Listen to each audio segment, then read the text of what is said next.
What's going on, guys? This is Rap from Between Two Forks. We have Matt Powers here today. He is the executive chef here at Gordon Ramsay Steak. We're just doing a brief interview with Matt today, so thank you for having us. Of course, thanks for coming. Doing the interview with us. First off, I guess, how are you doing today? Great. Good to be here. Yeah. Thank you for having us. So I guess first question for you is, how did you get started? Well, I guess started in the culinary field. I kind of just fell into it when I was younger. You know, I think my first real culinary job was at Wendy's. You know, I worked fast food and kind of worked my way up in that really young, like 14, and then I worked at some farmers markets and things like that. Kind of learned produce and vegetables, and, you know, all that stuff. And then I started out in a casino. And in a casino, you can kind of learn a lot of things because there's all different kinds of restaurants and things like that. And I worked in a buffet and a la carte restaurant and banquets, and just kind of grew into it. You know, that's really how it started. That's like the perfect way to do it, honestly, because you pretty much learn every step of the way. Yeah, and you also, you learn that you want to do it, you know, as opposed to, kind of blindly just jumping into a culinary school or whatever. You start out doing it, you know. Instead of accumulating $70,000 worth of debt. Yeah, real. Easily. That's actually my next question is, at what point did you know for sure that you wanted to become a chef? So, I think it was always somewhat in the back of my mind, even growing up, because a lot of my family has been in the industry. My dad's an executive chef, and I got to, when I was a kid, he worked actually here in Kansas City at the Ritz-Carlton. I remember he took me in there one day, and I got to try chocolate-covered strawberry, and it blew my mind, you know, as a little 6-year-old boy, and I think then it kind of planted a seed, and then, like I said, just by working in it and, you know,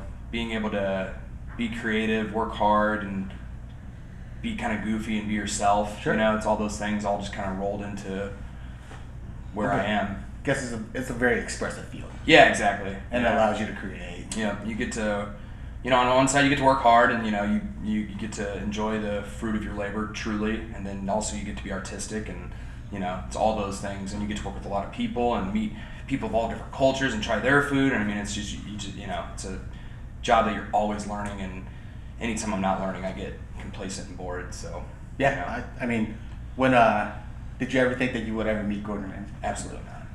No way. And I was when I first started in the field, I considered doing Hell's Kitchen and that kind of stuff.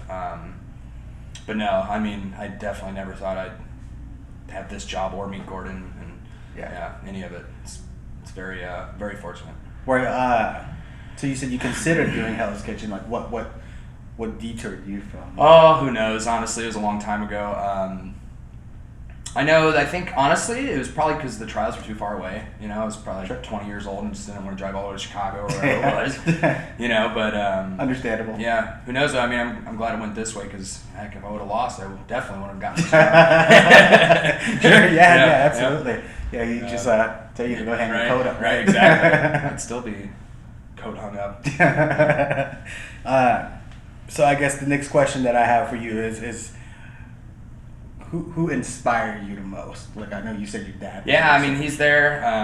Like I said, seeing him, what he did, and, he did it kind of the same way, worked his way up, and, from working in a mom and pop diner all the way to an executive chef, and also, even Gordon, I started watching that stuff when I was a kid, and you see it, and it's like, that is cool, you get to yell at people, and, you get to be crazy and throw stuff. Obviously, a lot of it doesn't actually happen in a kitchen, but sometimes I guess it does. But have you pulled the idiot sandwich yet?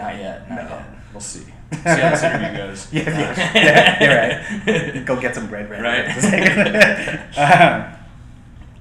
So, outside of a person that inspired you, do you have a favorite chef of yours that you look up to? Obviously, I gotta say Gordon, of course. But mandatory. Yeah, right. Mandatory. Grant Achatz from Millennia, Chicago. Oh, great. Great. He's amazing, and even his life story, overcoming what he did to it's amazing continue to hold, the highest honors you can get, and then also Thomas Keller, so that group of people, that I think they're The avant-garde yeah, guys. exactly. And Heston Blumenthal's really cool too. I like Yeah. his stuff. It's fun and exotic. So, yeah, definitely. Yeah, I think Grant's story is such a Yeah, it's like you amazing. said, it's Yeah. such a cool story. Yeah. Relearning the flavor. Right. Yeah. From- Who could go through that? It's unbelievable. Yeah. So. So speaking of Grant, like inspiration, drawing it from like different places. Grant, he goes to, museums and things like that to draw inspiration. What about yourself? Like, where do you draw your inspiration from? I try to obviously, because with the restaurant like this, we have certain obligations to put things like the Wellington and the risotto, and make sure we do it exactly the Gordon way. But the really cool thing about the Gordon Ramsay Restaurant Group is they give us a lot of freedom to make sure that we're trying to involve the local taste and cuisine, and if it's, just because something works in England or something works in Las Vegas even, doesn't mean it's going to work in Kansas City. So I think one of the big things I do is just eat locally, and get ideas and see what people are liking, and and try to use some of those ideas to help influence this menu. So at the end of the day, just like anybody, like going out to eat and seeing what's out there, Sure. That's a big part of it, honestly. Is that kind of like your way of keeping up with like food trends? Absolutely, and stuff? yeah. You try to read stuff and see what everybody's doing in the big cities, and obviously that stuff doesn't necessarily, like we talk about, doesn't necessarily translate here. Sure. But just going out and seeing what the local chefs are doing, I think that's a big, It's a very it's a big part of it. inspiring group of people. Yeah, it is. Yeah, the chef talent here is unbelievable. Yeah. Especially for how small we really are, Kansas City. It's big, but it's not. And we have some of the best food in the country. So, I think we're so underrated as Kansas absolutely. City is. Yeah, absolutely. It's slowly but surely becoming a culinary hub. Yeah, I agree. There's, I just ate at Antler Room the other day, and that place is unbelievable. Yeah, my brother talks about it all Yeah, the time. it's unbelievable. And then, you got Rye and Blue Stem and all those. It just, Michael Smith, all those guys they're great. Absolutely. Try to compete. Oh, That's absolutely. the idea. You So. have to have that competitive spirit Exactly, yeah. to even work in the kitchen. Yeah, but it's also the respect. Checking out what they're doing, and everybody uses everybody's ideas. So yeah. So, is there any particular ingredient that really gets you excited, and that's one of your ingredients that you really like working with? Getting to play with that pork belly dish here was fun. I like pork belly a lot. It's pretty popular right now. I don't know if I could pick a favorite ingredient, but I think the one cool thing about this place is the quality that we use. We spend a lot of time just trying. We tried like 6 different kinds of mayonnaise, and making our own even, but it's comparing our own versus like all these different kinds, and we tried 10 different kinds of cattle, and it's just like choosing the very best of every single thing we can get our hands on. Like our risotto is straight from Italy, and our Wagyu is obviously flown in right from Japan, but there's a lot of different kinds, so we tried all the different kinds, and so I think the key for me is just making sure the product's the best product we could possibly get. Sure. And sometimes it reflects in the cost, but typically I think people are happier when they get to eat the best thing you could possibly put on their plate. So High quality yeah. ingredients. Always win. Yeah, Better outcome. always win. Always. Yep. So on the flip side, I guess, what is one ingredient that you just don't like working with, or you just don't like in general? One ingredient I don't like. I'm not a huge bakery guy, so like maybe bread. I don't have enough patience, I think, for it. Yeah. I like being like just throwing a little more salt, or like it needs a little more whatever. But with bread, it's like nope, it has to be a teaspoon. So, and I haven't messed around with it enough, honestly. So, bread, I'd say. Not like a very scientific. Yeah, exactly. Yeah, I'm more of a, not to say you can't be creative in that field, which you definitely can, and people are, but you have to have such a strong foundation of, almost chemistry Yeah. to understand, and that's not how my brain works. See, I go by the fly, and I just kind of Exactly. throw stuff in. Yep. Yeah. If it comes out well this time, I'll Exactly. remember it. I mean, you use the fundamentals just like it's the same, but you use your fundamentals, and this is how you make that stock. But just try this way, and so yeah. How'd you? I know, of course, like your career built your fundamentals. Do you think? Did you learn quite a bit from your dad? Like, did he pass anything on to you? Oh yeah, absolutely. I mean, I worked with him for a little bit, which, just to see how he acted and talked to his employees and all things like that. But also, I mean, he was he learned from a local chef that was, just hardcore French. Like, we do it this way, and this is the only way we do it. Mm-hmm. So, he had those core standards built into him, and I think that helped, a lot with what we're doing now. Excuse me. And so yeah, I mean, yeah, definitely, he's taught me a ton of stuff, but also just how to manage people and like little bits of advice. And it's cool now because I can actually give him some now too for like some of the food and like certain techniques we do, and that's kind of newer and newer equipment and things like that. So I mean, it's it definitely started one way, but now it's kind of back and forth, which is really cool. Well, you definitely made him proud. Yeah, hopefully. I mean, working for Gordon Ramsay is probably one of the pinnacles of yeah, it's hard to get any higher. I mean, that's Yes. he's it, right? I mean, I'd say he's the most recognizable chef in the world without a doubt. So. And then you started earning your stars, right? Yeah, maybe. Not here, I guess. Not yet. Yeah, right. Sorry, I'll cut this part out a little bit. So, for this menu, I know we talked a little bit about the creation of the menu and things like that. What is the one dish on the entire menu that is, like your pride and joy, like your signature dish? Like I talked about earlier, the pork belly. It's we call it a pork belly burn-in. For one thing, it's Korabuta, which is like some of the nicest pork you can find in the world. It's really fatty, but in a good way. It's not like, it's good to eat. It's delicious. It's fantastic. We smoke it, and we serve it with some creamy polenta, some spinach. We make a cherry gastrique. So the idea is, it's not necessarily a true burn-in, but it is a smoked pork belly with a gastrique, which is our barbecue sauce, and then a little nod to the Midwest, the corn, polenta. And such a fantastic blend. So it's just, it's we put a lot of thought into that, and I think it turned out well. So. Oh, it turned out fantastic. Yeah. The fat on the pork is just like, it's just a different flavor. It melts, it melts in your mouth quite literally. And then the cherry gastrique is, the acidity in the cherry gastrique is amazing. Exactly. I know you said you trained rigorously,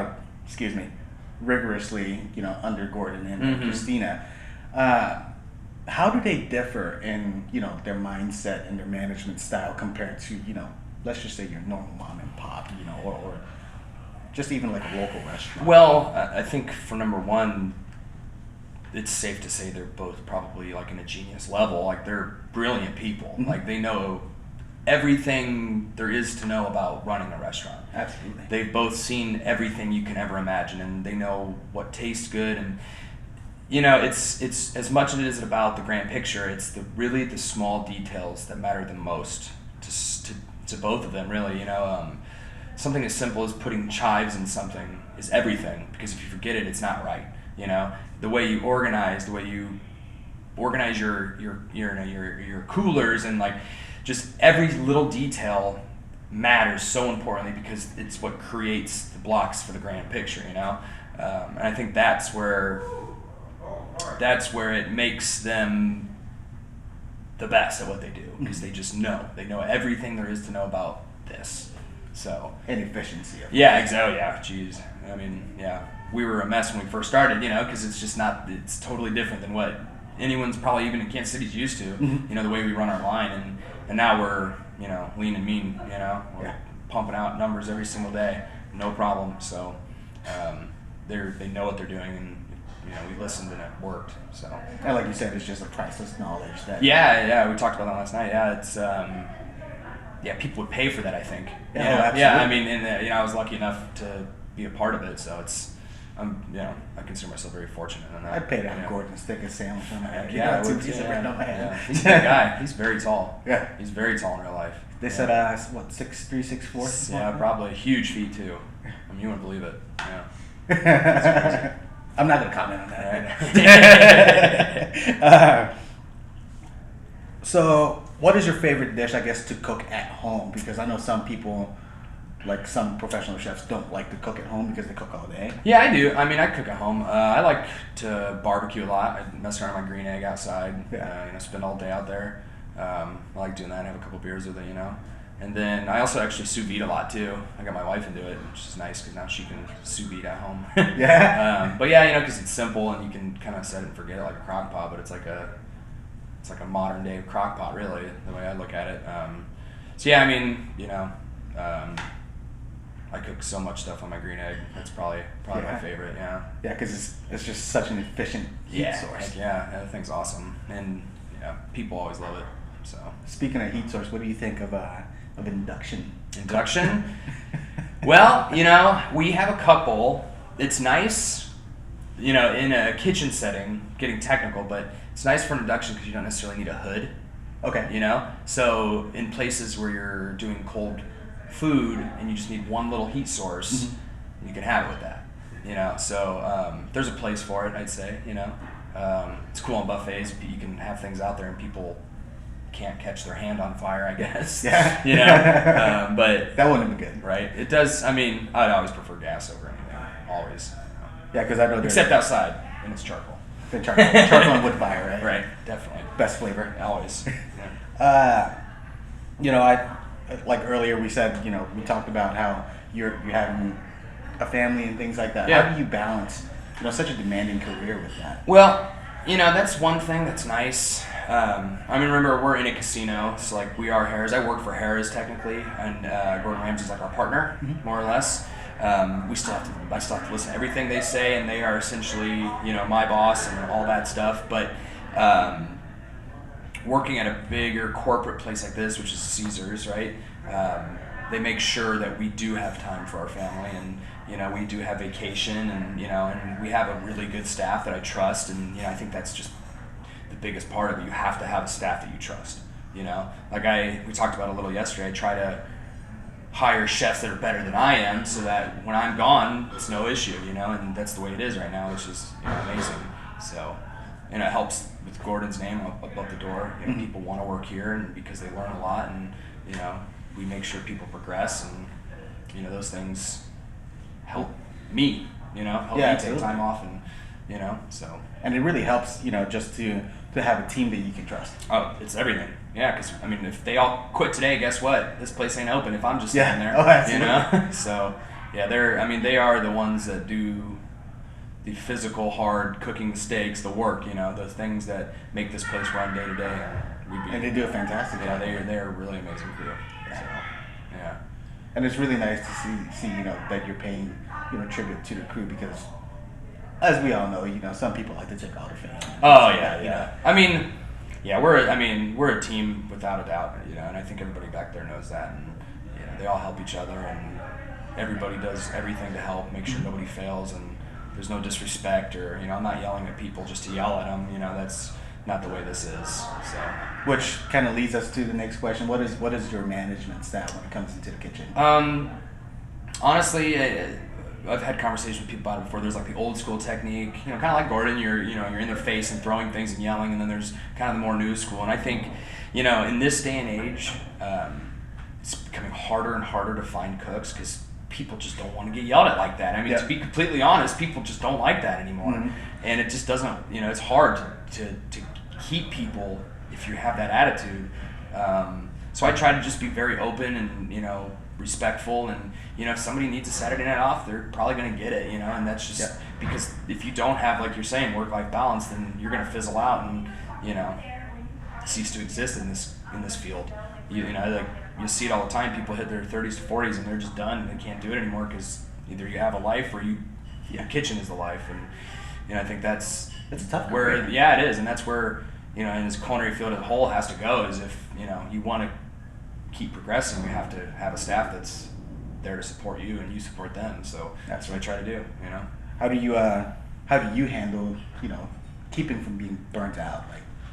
Like I said, I mean, we take vacations, honestly, just take 3 days off here and there, and we work 5 days a week right now, which is really nice. And obviously for certain things like Valentine's Day and things like that, we get our butts kicked, and we're always busy, but that's part of the job, and that's okay. There's days that are longer than others, and there's weeks that are longer than others, but we make sure that we take care of each other back there. And if my chef needs the night off because his kid's sick, then he's going to go home, and I'm going to work a little bit harder, and he would do the same for me. Yeah. So it's always having each other. It's like a family, You just take care of each other. Which is really nice. Yeah, exactly. Yeah, for sure. And I think that's part of that new school mentality that I'm saying is if we take care of each other, then the restaurant will be better. And that's the ultimate goal, right? That's my job, is make sure this place is ran smoothly. Exactly. So I think it all kind of works out. Gotcha. What is one piece of advice that you would want to give to, I guess, the home cook? What is the home cook? Use a lot of butter. A lot of butter. A lot of butter. So very Julia Child. Always. Yeah. I mean, I'm telling you, you wouldn't believe how much butter we use in this place. I mean, hundreds of pounds a week. Even our ice cream is brown butter ice cream. It's the best. Yeah, right. But yeah, honestly, know your oil smoke points. I think that's a big one. If you're using extra virgin olive oil to saute something, make sure you don't get it too hot, or else it's going to burn. Your food will taste bad. Use a high heat oil. Finish everything with butter. I'm taking notes. Yeah. She's taking notes right? for me. For real. I think those are important things, right? Yeah. So if you burn it, it tastes like crap. So that's what I tell most people now. Unless it's burnt ends, right? Right. Yeah. Then you want to burn. Can I have you add a question? Sure.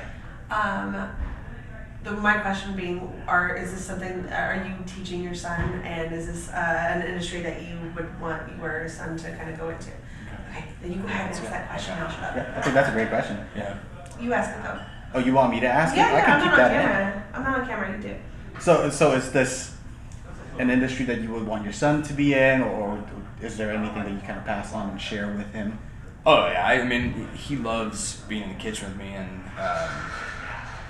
he loves making pancakes. Every day he has to make pancakes just because he likes to eat. I don't even know if he really likes to eat them, to be honest. He'll eat them just because you're making them, but he loves mixing the stuff together and helping me, and he tells me Gordon Ramsay's my boss, which is pretty funny. He knows who it is.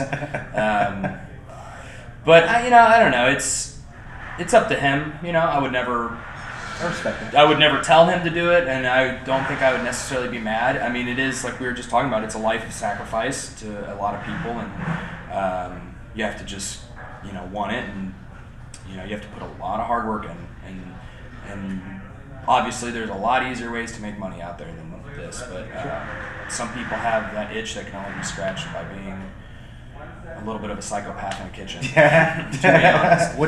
Which is your passion, right? It is, yeah. I mean, yeah, if you don't have passion in the kitchen, then you're probably not going to do it for long. And don't get me wrong, though. I mean, there is a certain aspect that I think is missed on a lot of younger people that watch things on TV, that there is a lot of hard work and years that have to be put in order to get to where, to become a true chef.